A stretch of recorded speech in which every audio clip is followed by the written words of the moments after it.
Hello, everyone, and welcome to Code Conversations. My name is Matthew Sheehan, and I am the president of the Council of Ontario Drama and Dance Educators.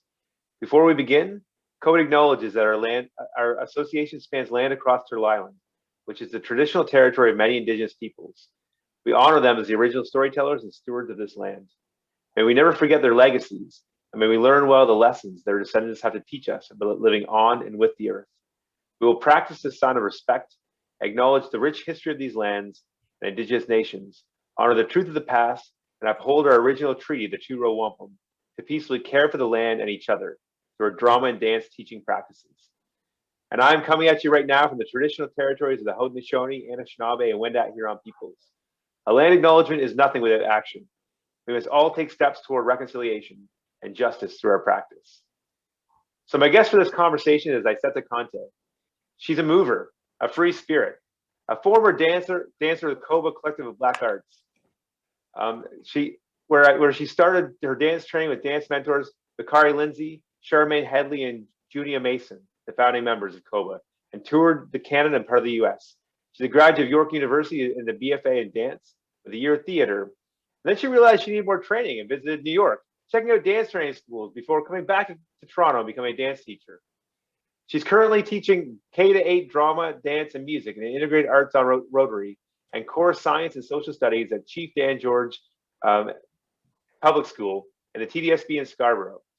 She's in her 21st year of teaching and has taught primary, junior, and intermediate classes throughout her career. And she's an ETFO AQ instructor and recent course reviewer for Integrated Arts. Ayesatta, welcome to Code Conversations. Thank you, Matt. Thank you for inviting me. And no problem. I stumbled on that intro because I was like, there's so much. She's just so experienced. That's why she's here. Oh my gosh. Yeah. All right, let's dive right in. All right, let's do it. What inspired you to become a dancer? You know what? I think back to my time in Sierra Leone, West Africa. So I came here when I was 6 years old, new to Toronto, Canada. I was that kid who had never seen snow before. And I remember moments in Sierra Leone where I'd be, standing in front of the mirror, for example, or standing in front of the glass, looking at my reflection, and I would just start moving and start dancing and imagining, that I had this audience watching me and performing me. And then fast forward here now in Toronto, Canada, grew up downtown, like in the heart of the city, Yonge and Bloor, Charles Street, attended Jesse Ketchum Public School. So you can imagine there's always lights, camera, action around us. It never really stopped. And then at school, I also remember, performers coming to school, right? And performing and us being in the audience. And I remember, like, clearly, Matt, saying to myself, I want to be on the stage one day. I remember that, like, in elementary school. So I think the inspiration really just, I think came from myself, just from this freedom that I know comes with just moving, right? It just, something was innately something that I always carried with me. And I don't think there was ever an external stimulus or an external inspiration, other than, being in elementary school and seeing performers. But, music and dance and performance, I think, has always sort of been part of my upbringing as well. Music and dance is part of my culture and part of who I am, so I think it's always been around me, and sort of, I guess it's an innate inspirational piece. If that's awesome. Yeah. Oh, that's fantastic. So speaking of dance, so and education, so why is dance an integral part of education, especially in the elementary context to you? When I think about that question, right away, I think about communication, right? I think about communication. I think about language, right? You and I are having a conversation tonight. We're using words to express ourselves. Artists pick up, a paintbrush. Photographers pick up a camera. People pick up, choose their clothes, and they express themselves through what they're wearing, right? And that's how I feel about dance and dance training and dance education, right? I approach it that way, that it's a language, it's an alternative way for our students to communicate. And so as an educator, first and foremost, I think it's important to convey that to our students, that really the art forms are a form of communication. They're a tool. I think if we approach it that way, our students can look at it as an option, you know, and I like to give that choice, and I like to give that option to our students, because really and truly it's about who they are, and you know, what they bring to the table, and helping them to discover how best they might communicate their thoughts, their ideas, their feelings. And so, you know, I really feel like dance is that tool. It's that way, that opportunity for students to have an option, another way to express themselves creatively. Some of them are kinesthetic. Some of them, you know, come into class and they can't stop moving. I'm sure you have a couple of students like that yourself, right? I am that student. You are that student, right? I know. I would agree too. I mean, I'd be that kid who'd be sitting in class, you know, I'd be doodling all the time. Like, I feel like I always have to have my hand moving, or Oh yeah. or what have you. Yeah. And so we have those students in our classroom, right? And so it's like, okay, well, I can't be stuck doing things the same way all the time as an educator, right? I quickly came to realize that, you know, it can't just always be, you know, my way, my own box, my way of doing things. Sometimes it's like, okay, well, let me look and see who's sitting in front of me, right? And think about that way. But you know, dance is crucial because it builds creativity in our students for sure. You know, it allows for them to just creatively express themselves through movement, and you know, it's a release, right? These days things are highly stressful, right? And I think it's important for us to bring opportunities for students to, you know, to release their stress, but movement can be a powerful way for that to happen. Yeah. Yeah, I love the fact that you talked about being a form of communication, and that, like, that, well, and I know there's the whole dance vocabulary and all sorts of things that go with dance, but it's also like, when I think about how much of a mandate we have in elementary and secondary around literacy, and I think like how I hate to say it like this, but often misguided practices are around literacy, where we discount things like the access to dance and drama and other arts to activate the capacities in the brain and the cognitive connections to literacy. And I mean, dance does that 100%. For sure. 100%. It definitely is an entry point, isn't it? Like a way into literacy, for sure. Yeah. And so that being said, though, we see everywhere that the arts are under attack. Like we often see cutbacks, and we see misplacement of the priority on arts in education. So, like, what is the main argument that you would use in favor of maintaining a healthy drama and dance curriculum, especially in the elementary setting? What would you say would be the most important reason?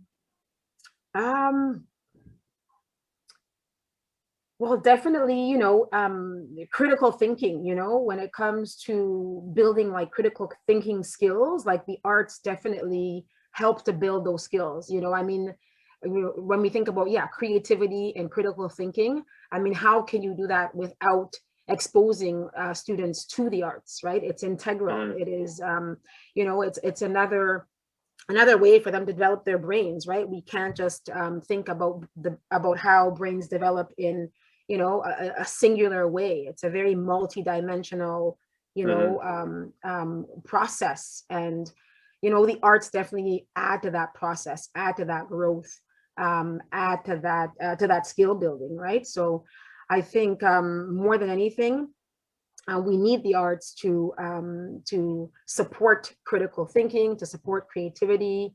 I also think about, you know, working with others, right? Because sometimes, I mean, we're not always working on our own, but we're working with other individuals to build, to create, you know, to go through a process. And so how do you negotiate with other people? Well, you can do that definitely, you know, through the arts. It's definitely a powerful way to help to build those skills. You're right. It is always the one, you know, the one area oftentimes where, you know, funding gets pulled all the time when we look at the arts, you know, whether it's, you know, dance, drama, in terms of specialist teachers or, you know, generalist teachers. But, you know, it's always an area that is underfunded. And, you know, I think it's something that we always have to advocate for sure. 100%. I love the way you brought up like the collaborative nature of the arts as well, though, because I mean, that is something that's discounted. And I can't stand when people refer to things as soft skills when they're referring to, like, you know, things that you develop, because it's really more so like those skills are utilized as life skills and transferable to so many areas that you need to be successful. I mean, like, I would argue that all those things are important. Speaking Definitely. of though, when talking about generalist teachers, if we're not in a situation where we have like specialist teachers, what Mm-hmm. advice would you give a generalist teacher in an elementary setting who struggles with the integration of drama or dance or both? Both, I know, right? I know I hear that question often, right? Like, how do we, same thing, how do we reach students who are, struggling in other academic areas, right? I think Mhm. the most important thing is to turn our head and look at that student, right? Is to look at that student and really try and understand, who that child is, right? And we always talk about, building relationships with students, right? Building relationships, that's the most important piece, right? But that is the bottom line. Like, if you don't really know who that kid is and who that child is, how are you going to be able to, sort of navigate to meet their needs or understand what is it, what is it about, the dance or the drama that they are having difficulty, reaching. You're doing your teaching, and they're reluctant, but maybe we need to stop and ask why. Maybe it's not the kid. Maybe it's about the way I'm delivering my lesson, right? Maybe it's about the Mhm. way I'm delivering it, right? Am I right? So I think sometimes it's them, telling us something as well, and maybe it's time for me just to press pause and be like, okay, let me check my lesson here. Am I really meeting their needs? And then when we think about who students are and their identities, like I think, that has always been something that I always try and get at that when I'm teaching, right? It's about who that child is, and I can think about myself because I often would be sitting in class, Matt, and I'm thinking, okay, I'm getting my learning as a kid, but I'm always thinking, okay, well, how does this connect to me? How is this Mhm. going to benefit me? Right? I think, I mean, it's not to be selfish or anything, but what am I going to get out of it? So I think as a generalist teacher, sometimes we just have to press pause and maybe reflect a little bit about my lesson itself. Maybe check in with a critical friend who can give you some feedback maybe about the way you're delivering your unit or your lesson, because maybe it's not always about the kid, right? That's what I'm thinking. Yeah, that's a Yeah. really good note on reflective practice. Because I mean, like oftentimes, yeah, it isn't the kid. It could be the delivery of the lesson or what we're doing that needs to Mm-hmm. change, especially in that Right. context. Yeah, 100%. Right. Yeah. So you mentioned something about students being reluctant, though. So I'm curious about. So let's say you're teaching dance. Mm-hmm. What are some strategies that you would employ to engage reluctant participants? Oh man, I try and look for their strengths. I can think of a Mhm. few individuals, I mean, using their strengths to sort of bring them into the lesson. So if I know that they play a musical instrument, or if I know that, they have this cool skill where they maybe have an ability to do some, cool or fancy, trick, I don't know, with their arm, or they play a sport, or they, right? So just really thinking about again, who that child is, what their interests Mhm. are, and then use the interests as a way in, right? I think sometimes you kind of just have to press pause again on what it is that what my goal is, and really say, okay, how am I going to pull that child in? Music always works, games always work. I always think fun always works. Like, you keep it fun, you keep it lighthearted. Who doesn't want to join in, right? When it's a Yeah. game and when it's fun, oftentimes, like, sometimes I tend to even ignore, and I'm not being, I'm not saying that to be to sound like, um, it's not bad teaching practice. Sometimes you just want to keep Mhm. going. Eventually, they kind of are like, hey, what's going on over there? I'm missing out on something. And Yeah. 9 times out of 10, I tell you, it works. Sometimes you just have to keep moving through that. And sometimes they just want to, they join eventually. Everyone's having fun and you're Mhm. missing out on it. Eventually you're going to want to join as well, whether we're moving, whether we're doing some cool improv or what have you. I find oftentimes, yeah, eventually they want to end up joining because we're Yeah. having so much fun. Yeah. Yeah, no, I've experienced that too. Like, and it's funny Right. because some people will notice from the outside, it looks like you're not like doing enough for one student, but you're kind of like you Mm-hmm. don't, because the more you push, sometimes you can push them away. So you got to kind of Exactly. coax them along. Yeah. Yeah. I I've unfortunately, Like we're on teaching right now. We're in optomesters where we have the class for 5 weeks at a time in secondary. So we don't have it. I mean, it's interesting. I just had a grade 9 drama class not that long ago where I didn't have that ability to really coax enough. I mean, we had fun. We had a lot of fun. I kept it fun. I was like, you know what? I need to tweak what I'm doing here, because the people I have in front of me, where I'd normally be in a course that we're all condensed that now to all day, every day for 5 weeks, it just doesn't work the same. So I mean, like, got to change what you're doing, meet the needs of those kids in front of you.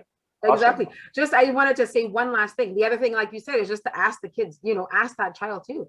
Like, just ask that child, like stop and ask the whole class, you know. You know, we want to make it meaningful for them, right? So 100%. Yeah. But so drawn with drama and dance, so what way can it be utilized to engage with issues around like equity and inclusivity, or even social justice in an elementary school? Oh my gosh, there's so many entry points, right? Oftentimes, like, I find myself listening to CBC in the morning. Like, I listen to CBC a lot, and they're always talking about interesting topics, like Matt Galloway, you know, or whoever it is on CBC, driving in the morning. There's always something going on, right? You know, I mean, we can even look at, you know, certain days in school that are acknowledged, right? That's another entry point in.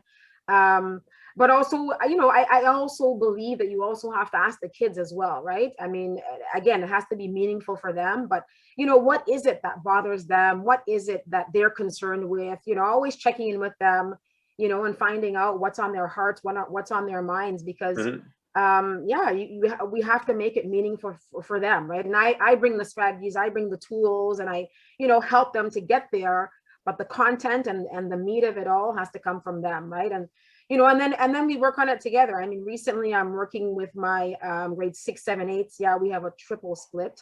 Oh man, that's crazy. Triple splits. I know, 6, 7, 8 class.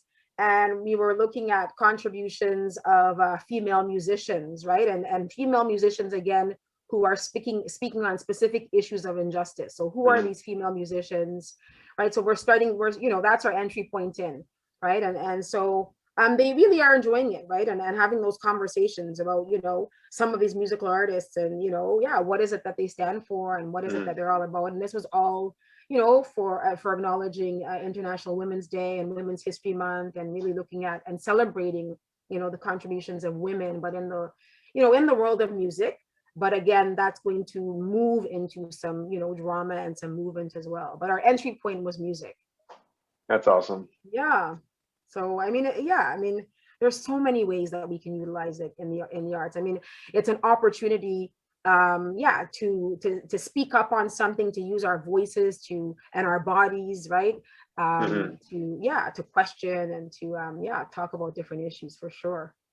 Yeah, I'd argue that some of the most important learning around those issues happens just through that use of body and voice in the drama or dance classroom every day. Yeah, every day.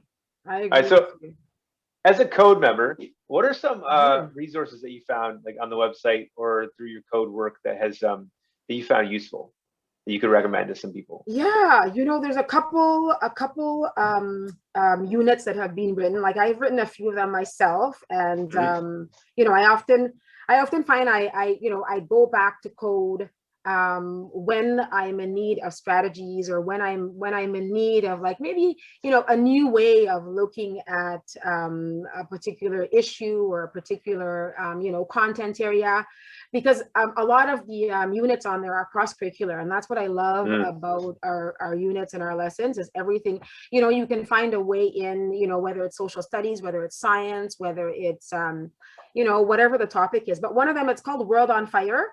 And it's geared towards intermediate, and it's a dance unit. And that one really takes a look at, you know, global issues. I like it because it starts from that point of, you know, global issues. So you're looking at issues, you know, together with your class. And then you're looking at sort of, you know, power dynamics, you know, who holds the power when it comes to some of these issues. And then you're responding to that through movement. Right. And then in the end, the students are creating, like, you know, short dance pieces, again, looking at the elements of dance.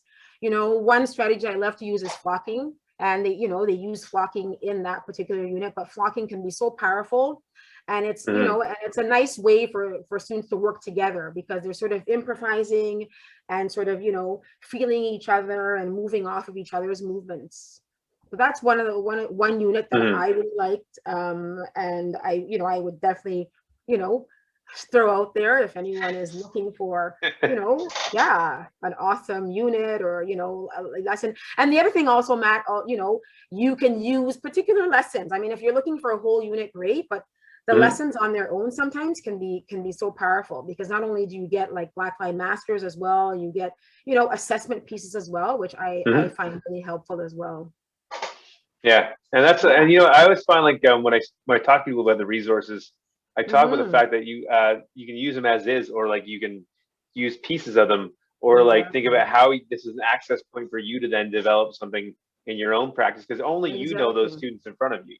I mean, you Exactly. have to meet those needs of those students, and not there's no all fits model in Yeah. any way, shape, or form. Yeah, that was awesome. Exactly. I don't know if you Yeah. remember this, but like Mm-hmm. you were running a workshop at Code many years ago. It was the first time we Uh-huh. ever shared space together, and I took that workshop, and it was actually because I went. It was before I joined the management board of Code, and I don't remember. It might have been 2015. I can't remember what year Mm-hmm. it was exactly though. And like it was an awesome workshop, and it was all you had us moving the whole time, and like Awesome. improvising through movement. And I deliberately took all day, even though I'm a drama teacher, I took like almost all dance workshops that year I think I because I was like, remember. Yeah. I'm going to take dance workshops. And it Yeah. is like, it's interesting how many things overlap in drama and Yes. dance. But at the Yes. same time, though, it is a whole different world at the same time, Yep. though. Because I Yep. walk in my jeans that weren't all that stretchy at the time, I'm like, I'm ready to move. Uh-huh. And like, it was great. It was awesome. But everyone who was a dance teacher was way more prepared than I was for Uh, the moving that was involved. But I awesome. learned a lot. And Yeah. I found that all that the dance workshops like yours and all the rest I took at that Code conference really inspired me for certain things that I do in the drama classroom. Of So I course. really find that there's so many things we can take and use across the spectrum, which is great. Exactly. I would Yeah. totally agree. I can't wait for when we could do conferences again, man. I can't I wait think for we're those all in days. that I headspace. know. Yeah. Well, We so you need know, it. Yeah. there's a light at the end of the tunnel, but I want to thank you, Ayesatta, so much for this Awesome. co-conversation. And Yeah. I look forward to the next time we can share physical space and move together. I know. I look forward to that day too, Matt. Thank you so much for inviting me. This was awesome. I'm so happy you're doing this. Thank you so much. Awesome. Take care.